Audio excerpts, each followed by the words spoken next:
자, 안녕하세요. 반갑습니다. 주식 정리해드리는 주정남. 오늘도 시장 정리부터 먼저 시작해보도록 하겠습니다. 자, 일단 뉴욕 증시 같은 경우에는 최근에 인플레이션 우려가 재부각된 가운데 이 부채한도 협상에 대한 불확실성 역시 함께 커지는 모습을 보여주면서 전체적으로 하락 마감하게 되었습니다.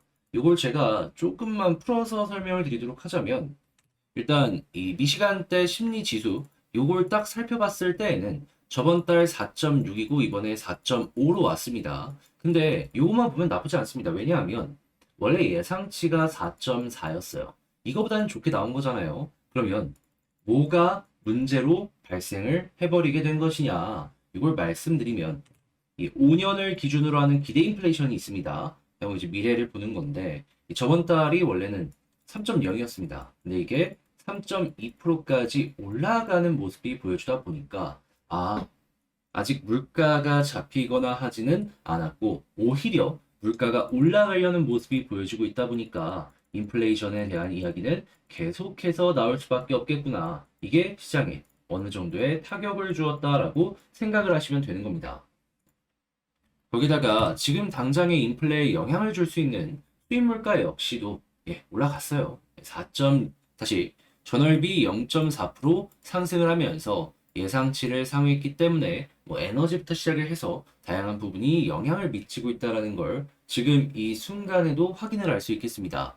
자, 그러다 보니까 지금 최근 이 페드 위원들이 매파적인 발언을 이어가는 게 심히 부담이다라고 생각을 할 수가 있을 것 같은데 그 중에서도 이 미셸 보우만 이사가 어떤 이야기를 했는지 이걸 좀 말씀을 드리도록 하자면 가장 최근에 이 CPI와 고용 보고서는 인플레이션 하향 추세에 있다는 일관된 증거를 제공하지 못하고 있다라고 평가를 했으며 인플레이션이 계속 높은 수준을 유지하고 노동시장이 타이트한 상태를 유지하게 된다면 추가적인 통화 긴축과 충분히 제약적인 통화 정책을 달성하기 위해 적절할 것이다 라고 밝혔습니다. 한마디로 금리 인상 한 번 더 할 수도 있다라는 얘기를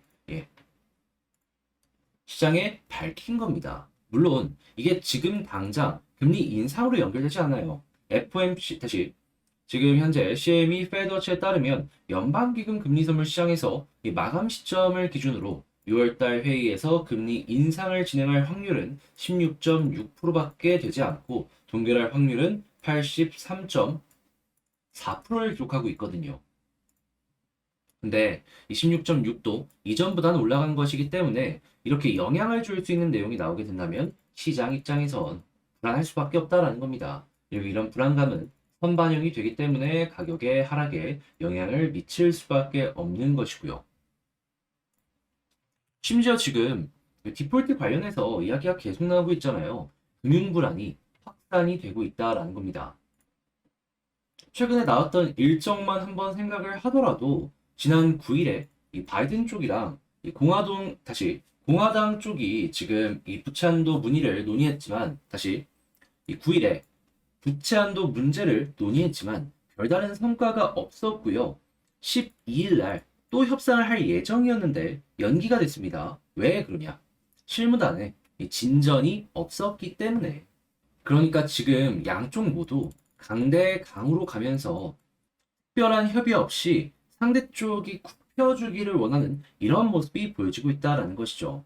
물론 역사를 봤을 때 통과는 될 겁니다. 다만 이러한 이벤트가 있을 때마다 금융시장이 일부씩이나마 하락하는 모습이 보여져 왔기 때문에 지금 이 순간에도 우려 심리는 커지고 있다라고 생각을 해볼 수가 있겠습니다.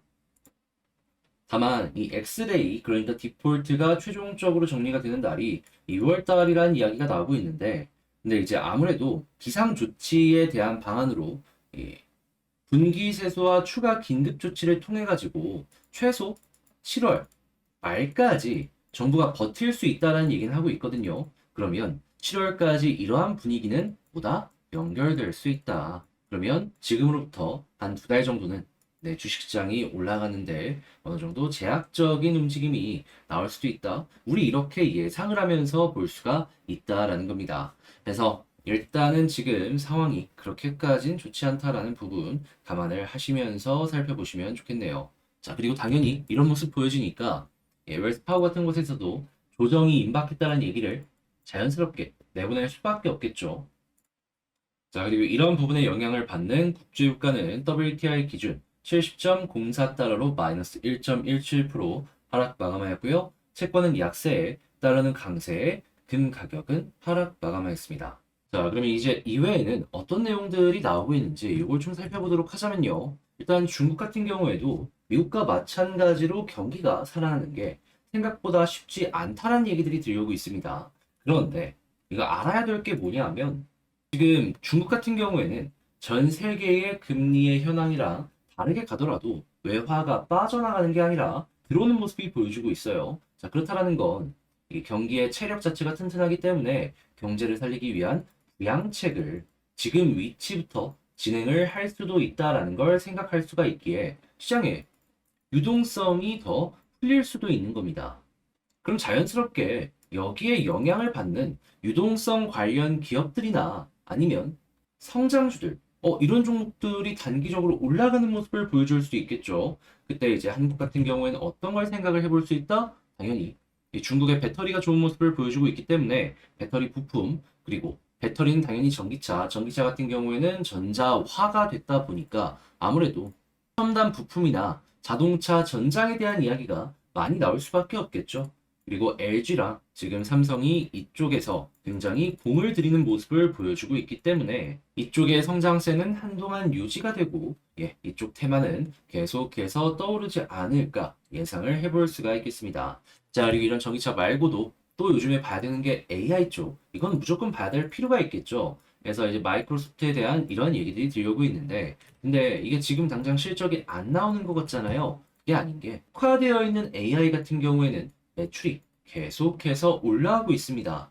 그 이야기는 성장주는 성장주인데 지금 이 순간에도 매출이 나오는 부분들이 존재를 하다 보니까 이거는 단순 막연한 미래만 보고 투자하는 종목은 아니다라는 것이죠. 그런데 만약에 다른 종목들은 여기서 실적이 나오는데 실적 안 나고 기대감으로만 올라가려는 종목들은 비교가 될 수밖에 없겠죠. 그리고 그런 종목들은 올라가는 것도 금방 올라가겠지만 떨어지는 것도 금방 떨어질 것이기 때문에 조심하면서 접근을 해보시면 좋을 것 같습니다.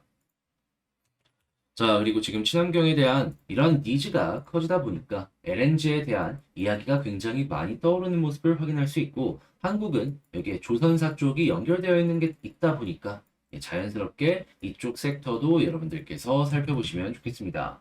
자, 그리고 지금 경기가 침체되다 보니까 제가 계속 편의점을 보면 좋겠다라는 말씀을 드려왔는데 지금 편의점 관련해가지고 매출도 올라오고 그리고 이 안에서도 경쟁이 치열해지고 있는 모습을 확인할 수 있죠. 그럼 자연스럽게 지금 편의점 관련주 괜찮을 것 같습니다. 자, 그리고 지금 에어컨이나 이런 쪽들도 날이 더워지다 보니까 이 판매량이 증가하고 있다는 소식이 들려오고 있어요. 정확하게 제가 저번 주 주말에 이 주말 특집으로 해가지고 여름 관련주 해서 이제 딱 찍어드린 거 있었죠. 그게 이런 식으로 나오고 있습니다. 자, 해서 여러분들 에어컨은 이제 시작일 수도 있으니까 선풍기나 빙과 같은 거 있죠, 아이스크림. 그래서 이제 쭉쭉 보시면 좋을 것 같은데 아무래도 빙과 이런 쪽 한번 보시면 좋겠는데 근데 요거 말고도 제가 주말 특집이나 평소에 영상으로 다른 것들도 소개를 시켜드리는 시간을 갖도록 할 테니까 구독, 좋아요 잘 봤다면 한 번씩 눌러주시고 많은 시청 부탁을 드리겠습니다. 자, 그리고 지금 말씀드린 이런 내용들 같은 경우에는 우리 같이 공부하자고 이 텔레그램 공부방 있죠. 여기서 제가 장 시작하기 전에 계속해서 올려드리고 있습니다. 그래서 같이 한번 보고 싶다? 이거 어떤 거 있는지 한번 보고 싶다. 다시 같이 한번 공부해보고 싶다라고 생각하시는 분들이 있다면 그 영상 소개란에 있는 텔레그램 링크가 있거든요. 그걸 클릭하시고 들어오셔서 어떤 내용이 있는지 한번 보고 저와 함께 좋은 정보 많이 공유를 해보시면 좋을 것 같습니다. 자, 그럼 개별 종목 한번 살펴보도록 할게요. 제가 이번에 가지고 온 종목은 두산 에너빌리티를 가지고 왔습니다. 일단 가격적으로는 오늘 이렇게 오랜만에 한번 반등하는 모습이 보여지긴 했는데 그래도 이전과 특별하게 달라지고 있는 부분은 안 보여지고 있단 말이에요. 했을 때 어떤 부분을 우리가 핵심으로 생각을 해봐야 되는지 하나씩 살펴보도록 하겠습니다. 들어보시고 도움된다면 구독, 좋아요, 알림 설정 한 번씩만 부탁을 드릴게요. 자, 일단 제일 먼저 이게 오늘 올라가는 이유가 뭐냐, 이걸 좀 살펴보도록 하자면 예고가 되어 있던 이 예정된 뉴스인데 신한울 죽이기 관련해가지고 지금 에너빌리티가 본격적으로 제작에 착수했다라고 합니다. 그러니까 이게 납품이 되면은 실적으로 연결이 될 것이다라는 기대감이 있다 보니까 요 뉴스가 호재구나 라고 생각을 하면서 오늘 단기적인 반등을 만들었다라고 생각을 해볼 수가 있는데, 근데 이거는 우리 알고 있는 내용이었잖아요. 엄청나게 파급력을 줄 수 있을 정도는 아니기 때문에 그냥 일시적이다, 전 이게 전부이지 않을까 싶어요. 그럼 우리가 지금 여기서 주목을 해봐야 되는 건 뭐냐? 일단 SMR 이쪽 해가지고는 파운드리로 입지를 다지겠다라는 이야기를 하면서 1조 이상의 투자를 지금 진행하고 있잖아요. 그런 만큼 후속 수주가 이뤄지는 모습이 보여지게 된다면, 두산이 확실하게 이쪽에서 입지를 다졌다라고 볼 수 있기 때문에 투자한 만큼 실적을 이끌어내 줘야지 여기에서 안심을 할 수 있는 그런 상황이 올 것이다 라고 생각을 하는 거 첫 번째로 꼽아볼 수 있을 것 같고요. 두 번째 같은 경우에는 역시나 한수원이랑 웨스팅하우스 이 소송이 어떻게 진행이 될지 이걸 봐야 될 필요가 있는 건데, 네, 지금 나오는 이야기를 한번 살펴보게 된다면 이 웨스팅하우스 매각을 하려고 하는데 지금 몸값을 불리려고 이렇게 어거지를 부리는 걸 수도 있다라는 얘기가 나오고 있거든요. 그런데 이게 어거지가 그냥 단순한 그런 게 아니라 확실하게 어느 정도 챙겨갈 수 있을 수도 있다? 이렇게 생각이 드는 이유가 뭐냐 하면, 일단 미국을 등에 업고 있잖아요. 그리고 실제로 한국이 원전을 지을 때 그 원천 기술을 이 웨스팅하우스로부터 물론 오래 전이긴 하지만 가지고 왔었습니다. 그러면 특허 관련해가지고 소송을 진행한다라고 했을 때 결국 이 원전 관련해가지고 완전히 기술적으로 다른 방향으로 우리가 개발했다라는 걸 증명해야 될 건 우린데 미국 법원에 가서 진행을 한다라고 해보세요. 유리할까요? 결국에 자국 기업의 손을 들어줄 가능성이 상당히 높을 수밖에 없다니까요. 그리고 한국이 이 원전 수주 시장에서 갑자기 나가 떨어지게 된다면 그 물량이 대부분 미국이 가져올 수 있을 겁니다. 여기서 말도 안 되는 경기 화랑의 효과를 기대해 볼 수도 있죠. 결국 자국 우선주의를 생각을 했을 때 이거 우리가 돈 많이 주는 거 아니면은 이걸 헤쳐나가는 게 과연 쉽겠느냐. 뭐 한국에서는 미국의 웨스팅하우스 이런 것들 굳이 없더라도 수주받는 거 장애물 없다라고 얘기를 하고는 있지만 발주를 주는 국가에서도 솔직히 미국의 눈치를 보지 않겠습니까? 수주를 받기 위해서 움직일 수는 있다라고 하더라도 발주를 주려는 국가들이 한국에 맡기려고 할지, 이 부분도 다시 한번 생각을 해야 될 필요가 있다? 좀 여러분들이 이럴 수도 있겠구나 감안하시면서 보시면 좋을 것 같아요. 자, 그러면 나름 괜찮은 내용도 나오고 있지만 이제 완벽하게 새로운 내용은 없고, 결국에 또 이 웨스팅하우스발 악재가 언제 끝나냐, 이게 가장 중요한 내용이다라고 생각을 하면서 현재 위치를 봐야 될 필요가 있는데, 자, 그럼 양봉이 나왔을 때 기관은 어떻게 움직였는지 한번 보도록 할까요? 그랬을 때 보여지는 내용은 역시나 또 개미들만 매수를 했다. 그러면 여기서 또 빠질 가능성이 아직까지 남아있구나. 안심할 단계는 결코 아니다. 지금 이러한 것들을 보면서 현재 많이 빠졌으니까 매수를 해야 된다라고 이야기하는 사람이 있으면은 이제 진지하게 그 사람은 좀 의심을 해봐야 될 필요가 있습니다. 계속 악재 나오는데 여기서 매수해라? 그건 말이 안 되는 거예요.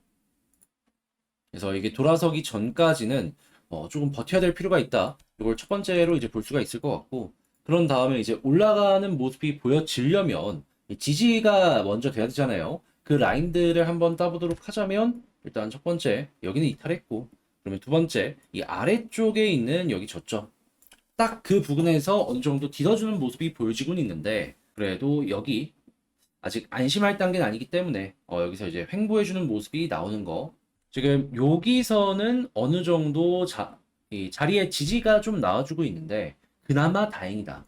여기 부분만큼은 이탈이 안 나왔으면 좋겠네요. 만약에 이탈 나오게 된다면은 특별하게 볼 만한 게 없습니다.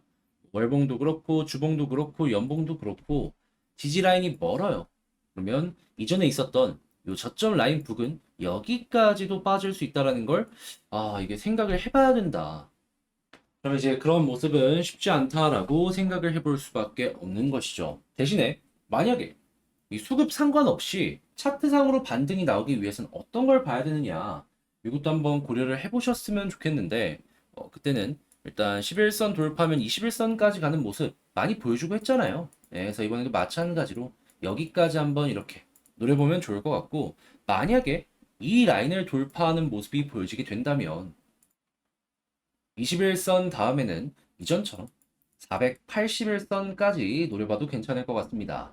그런데 마찬가지로 이만은 굉장히 많은 매물들이 있다 보니까 일단 그 아래까지만 노려보는 게 베스트이지 않을까 싶네요. 핵심을 총정리 한번 해보도록 하자면 일단 첫 번째 뉴스적으로 오늘 약간 반등을 만들어줄 수 있는 호재 같은 뉴스가 나오긴 했지만 이미 알던 내용이기 때문에 특별할 건 없고 결국엔 웨스팅하우스 소송 어떻게 되는지 꼭 봐야 될 필요가 있다. 자, 그리고 두 번째 같은 경우에는 수급을 봤을 때 오늘 양봉 나오지만 또 기관 외국인 매도 나오고 있기 때문에 이거 돌아서기 전까지는 결코 안심해서는 안 되는 상황이다. 자, 그리고 세 번째 지지라인은 지금 여기 아래쪽, 여기 이탈 안 해야지 우리가 그나마 편안하게 볼 수 있고 올라가기 위해선 기술적으로 보기 위해서 11선을 돌파하면 21선까지 노려볼 수 있을 것 같고 여기 돌파하면 일단 최종적인 목표는 481선 혹은 2만원 아래까지 보도록 하자. 근데 이렇게 앞에 두 개는 나올 것 같은데 이 두 개 뒤에 거는 좀 힘들지 않을까 싶긴 하네요. 워낙 내용들이 안 좋다 보니까. 자, 해서 이렇게 한번 총정리를 해봤는데 지금 이런 모습 많은 분들의 가슴을 아프게 하고 있을 겁니다. 자, 그러다 보니까 저도 이제 제가 말씀드리는 내용이 긍정적이었으면 좋겠는데 이게 부정적이다 보니까 저도 되게 아쉬워요. 그래도 이제 팩트 위주로 있는 그대로 말씀을 드려야 되기 때문에 이렇게 설명을 드리는 거니까 이쁘게 봐주셨으면 좋겠고요. 저는 여기서 이만 마치도록 하며 다음에 더 좋은 영상으로 다시 인사드리도록 하겠습니다. 주식 정리해드리는 주정남이었고요. 영상 끝까지 시청해주셔서 감사합니다.